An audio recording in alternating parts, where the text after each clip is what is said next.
Sudah di BAP, sudah selesai. Enggak, maksudnya kalau Nanti saya sudah di BAP sebagai saksi. Tanggung jawab saya secara publik, ingat ya, bukan ditugaskan oleh Pak Jokowi atau Mas Gibran. Ya, pengen saya seperti itu secepat-cepatnya. Ini kan sudah hampir 1 tahun. Segera P21 dan diserahkan kepada pengadilan untuk nanti kita bisa menunjukkan.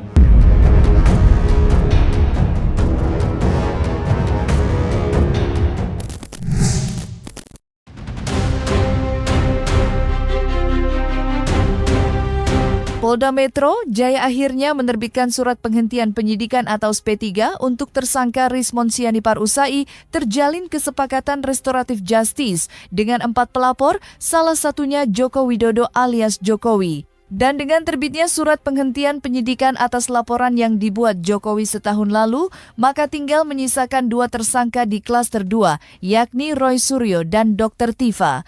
Terkait kelanjutan kasus fitnah dan pencemaran nama baik di Treskrimum Polda Metro Jaya, Kombes Pol Iman Imanuddin mengungkap jika berkas perkara sudah dilimpahkan ke Kejaksaan Tinggi Dki Jakarta, itu artinya kasus yang dilaporkan Jokowi tinggal selangkah lagi naik ke meja persidangan.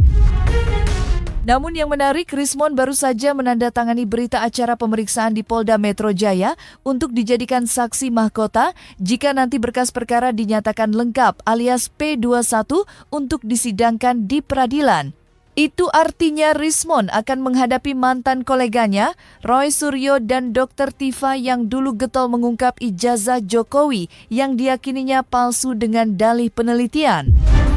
Munculnya nama Rismon Sianipar yang dijadikan saksi mahkota sontak saja menuai beragam komentar dari sejumlah kalangan.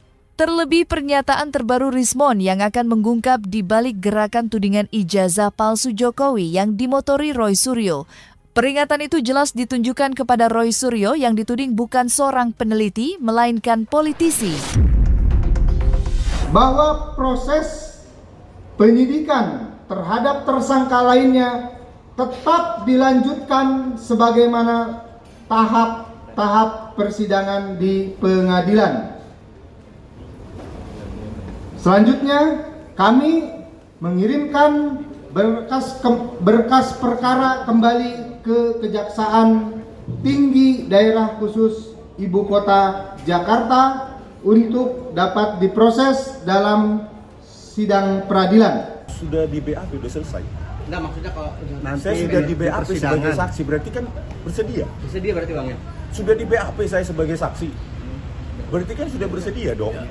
Ya kan gitu jawabannya. Oke ya. Klaim 99,9% palsu itu akan ditelanjangi ya oleh para pakar di bidang itu. Para pakar tadi disebutkan ada 5. Ya, ada 5 pakar di bidang, saya yakin di bidang telematika, digital image processing maupun digital forensik.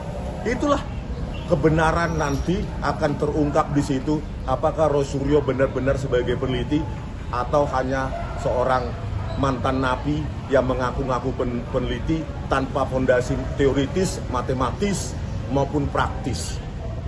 Sehingga ini nanti ya di pengadilan bisa dibuktikan, sehingga nanti tidak terjadi lagi klaim-klaim palsu semacam ini oleh orang-orang nggak bertanggung jawab pada kasus-kasus berikutnya. Ini harus dihentikan di sini.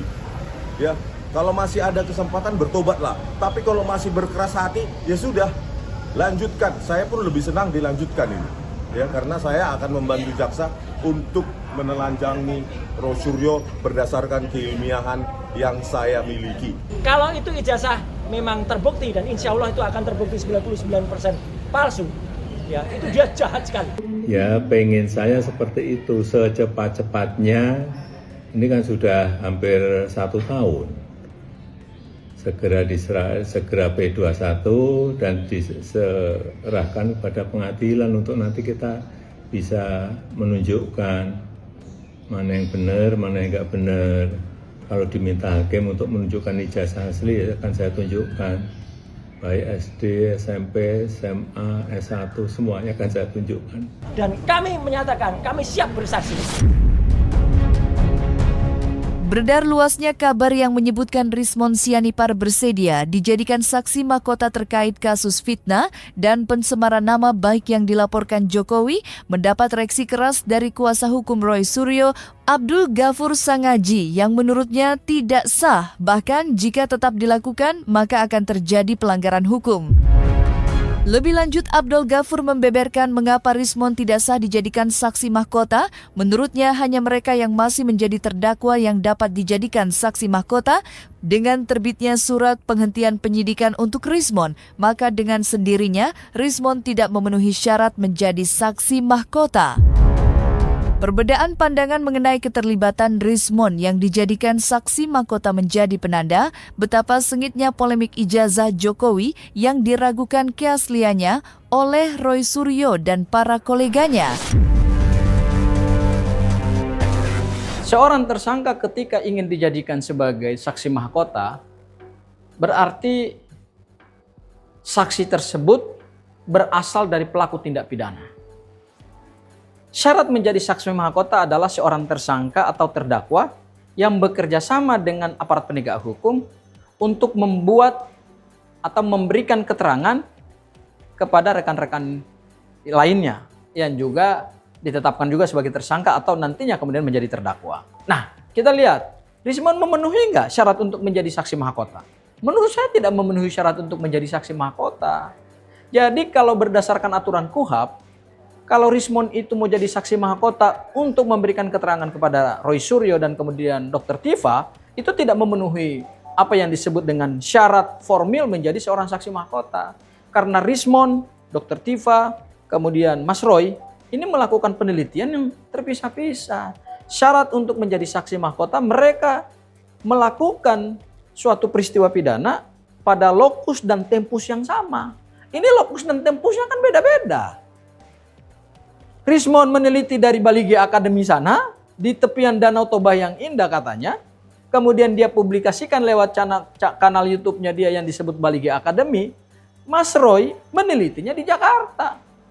Dengan tempus yang berbeda juga. Dengan tools yang berbeda juga. Sementara Dr. Tiva juga meneliti dengan tools yang berbeda dan kemudian juga metodologi yang berbeda. Jadi tiga ini tidak bisa dianggap sebagai penyertaan. Karena syarat untuk menjadikan seseorang sebagai saksi mahkota ketika perbuatan itu dilakukan dengan delneming, yaitu adanya penyertaan tindak pidana.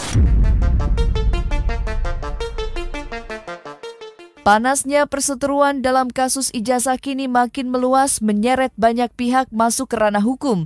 Jika sebelumnya muncul nama Jusuf Kalla yang membuat laporan polisi, baru-baru ini santer dikabarkan Rismon akan menempuh jalur hukum untuk melaporkan Roy Suryo dan para pendukungnya jika masih menuding dirinya sebagai pengkhianat.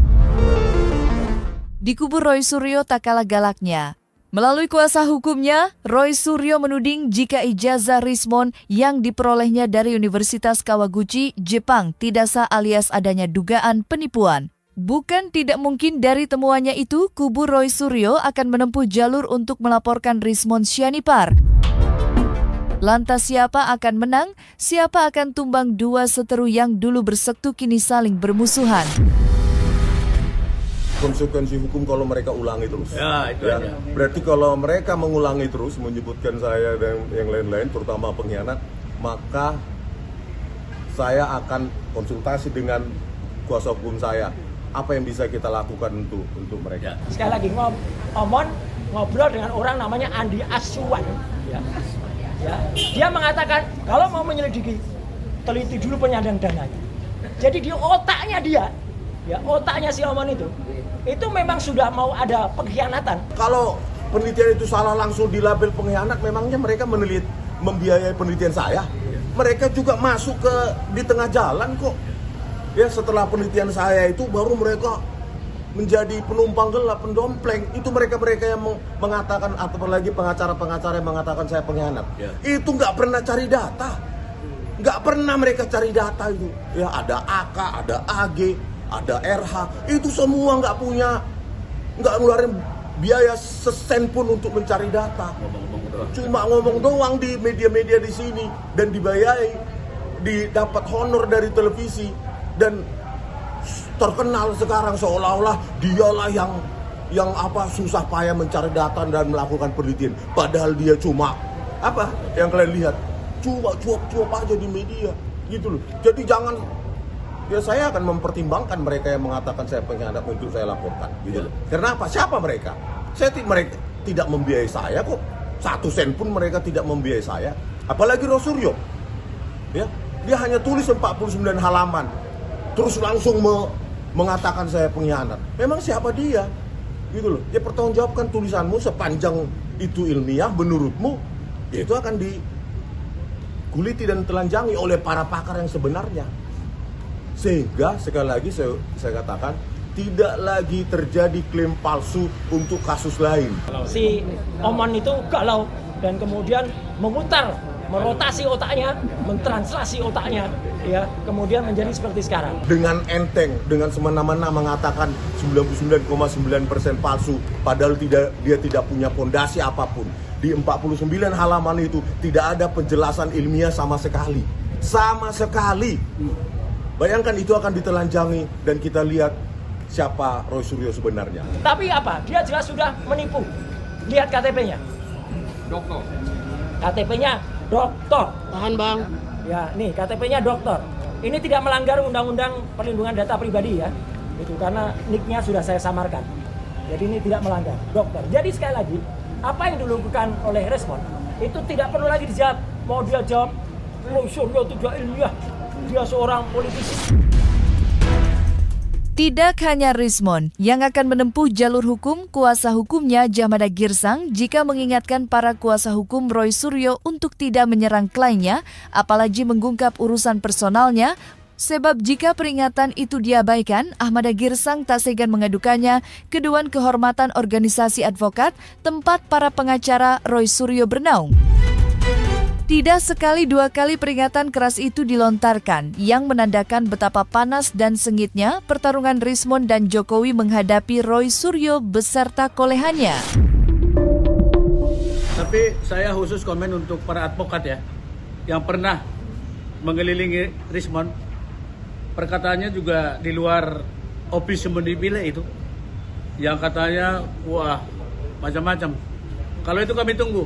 Kalau melakukan lagi ada Dewan Kehormatan Peradi ya, itu boleh saya katakan. Tapi para advokat saya ingatkan yang pernah mengelilingi atau taikkan kuasa kepada Rismond sudah diputus kuasa, jangan komentarin dia lagi.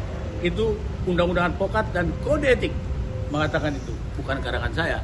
Kebetulan saya salah satu pengurus Peradi Advokat juga. Sebenarnya saya menyayangkan sikapnya Rismond, Bang Rismond ya, dulu klien yang juga dekat dan akrab dengan saya, itu kemudian sekarang kok malah melakukan serangan-serangan yang quote and quote membabi buta gitu, ya.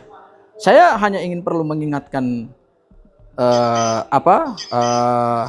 Rismond bahwa ketika dia mengambil langkah untuk RJ, dia sendiri kan sudah bersedia pada saat ketemu dengan Gibran, dia bersedia menerima segala konsekuensinya.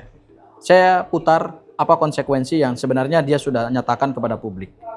Ya. Dianggap saya pengkhianat, saya siap untuk dicaci, dimaki, dijadikan pengkhianat. Yang penting saya telah menemukan kebenaran itu dengan rekonstruksi, dengan uji coba yang sudah saya lakukan 3 bulan ini dan akan saya tuliskan dalam buku. Bukan dengan cuap-cuap. Ya. Artinya, sejak dari awal ketika Rismond mengambil langkah untuk mengajukan RJ, itu dia sudah menyatakan dirinya dan mendeklar dirinya bahwa dia siap untuk di framing negatif. Kalau dalam bahasa dia di sini kan dicaci, dimaki gitu kan. Sementara itu, usai surat SP3 diterbitkan, Rismond sedang disibukkan membuat buku barunya yang menyatakan keaslian ijazah Jokowi dan Gibran. Saat disinggung mengenai rencana Rismond tersebut, alumni Kawaguchi University itu mengaku sebagai bentuk tanggung jawab publik sebagai seorang peneliti. Seperti diketahui, Rismon menganulir tulisannya sendiri baik pada buku Jokowi White Paper maupun Gibran Endgame yang menurutnya salah sudah menyimpulkan ijazah Jokowi palsu. Meski sudah mengakui alasan dibalik rencananya menuliskan buku barunya, publik yang sudah lelah dijejali berbagai informasi mengenai ijazah Jokowi, tidak sedikitnya yang meragukan pembelaan Rismon. Mengingat sebelumnya, santer dikabarkan jika dibalik upaya Rismon mulai menarik 2 buku Jokowi White Paper dan Gibran Endgame, dan mulai menuliskan buku baru untuk membuktikan jika ijazah Jokowi asli, ada perjanjian antara Rismon dengan Jokowi di Solo, salah satunya menerbitkan buku baru yang berisi bantahan terhadap tulisan Roy Suryo yang menyebut ijazah Jokowi 99% palsu. Dan seperti apa Rismon menanggapi tuduhan tersebut? Tanggung jawab saya secara publik ingat ya, bukan ditugaskan oleh Pak Jokowi atau Mas Gibran ya. Tetapi inisiatif saya atas pertanggungjawaban saya terhadap publik, ya harus revisi buku itu, ya kan? Baik di Jokowi White Paper maupun Gibran Endgame. Itu harus saya lakukan, karena apa? Karena sebagai peneliti bisa salah, sekali lagi. Oleh karena itu, di buku itu nanti kita akan telanjangi klaim-klaim palsu dari Roy Suryo, bahwa 99,9% itu palsu itu di mana. Padahal tulisannya yang 49 halaman itu tidak ada bukti numerik apapun, bukti metodologi apapun, bukti ilmiah apapun terkait klaim 99,9% palsu itu. Tetapi sudah diulang ini sampai berapa ribu kali di media, di YouTube maupun di media besar, sehingga publik akhirnya percaya meskipun itu tanpa dasar. Karena itu saya punya pertanggungjawaban publik untuk merevisi buku saya. Tadi, penelitian itu nggak boleh dibawa ke kepentingan politik.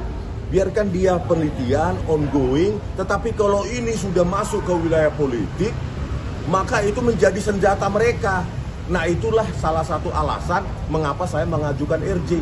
Saya tidak mau penelitian saya dijadikan bumper, dijadikan bahan untuk kepentingan politik, gitu. Biarkan politik itu berjalan, gitu loh. Para netizen yang menonton ya di media, jangan percaya begitu saja klaim tanpa verifikasi, tanpa bukti ilmiah apapun terkait klaim 99,9% palsu terkait ijazah dari Bapak Joko Widodo. Pasti kita pengen ekspresi mengedepankan estetika. jelas tadi mendengarkan.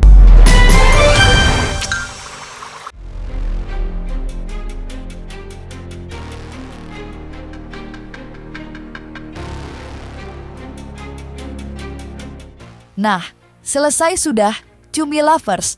Jangan lupa untuk like, subscribe, dan juga share channel YouTube Cumi Cumi.